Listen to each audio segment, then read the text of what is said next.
ایران نے امریکہ سے مذاکرات کے لیے اپنی ٹیم کا اعلان کر دیا۔ ایرانی میڈیا کے مطابق مذاکراتی ٹیم کے سربراہ ایرانی پارلیمنٹ کے اسپیکر محمد باقر کالباف کو مقرر کیا گیا ہے۔ وزارت خارجہ کے ترجمان اسماعیل باقائی ٹیم کے ترجمان ہیں۔ مذاکراتی ٹیم کا نام مناب اسکول کے شہداء سے منسوب کرتے ہوئے مناب 168 رکھا گیا ہے۔ ایران نے امریکہ سے مذاکرات کے لیے اپنی ٹیم کا اعلان کر دیا۔ ایرانی میڈیا کے مطابق مذاکراتی ٹیم کے سربراہ ایرانی پارلیمنٹ کے اسپیکر محمد باقر کالباف کو مقرر کیا گیا ہے۔ وزارت خارجہ کے ترجمان اسماعیل باقائی ٹیم کے ترجمان ہیں۔ مذاکراتی ٹیم کا نام مناب اسکول کے شہداء سے منسوب کرتے ہوئے مناب 168 رکھا گیا ہے۔ ایران نے امریکہ سے مذاکرات کے لیے اپنی ٹیم کا اعلان کر دیا۔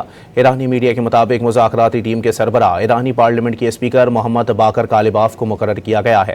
وزارت خارجہ کے ترجمان اسماعیل باقائی ٹیم کے ترجمان ہیں۔ مذاکراتی ٹیم کا نام مناب اسکول کے شہداء سے منسوب کرتے ہوئے مناب 168 رکھا گیا ہے۔ ایران نے امریکہ سے مذاکرات کے لیے اپنی ٹیم کا اعلان کر دیا۔ ایرانی میڈیا کے مطابق مذاکراتی ٹیم کے سربراہ ایرانی پارلیمنٹ کے اسپیکر محمد باقر کالباف کو مقرر کیا گیا ہے۔ وزارت خارجہ کے ترجمان اسماعیل باقائی ٹیم کے ترجمان ہیں۔ مذاکراتی ٹیم کا نام مناب اسکول کے شہداء سے منسوب کرتے ہوئے مناب 168 رکھا گیا ہے۔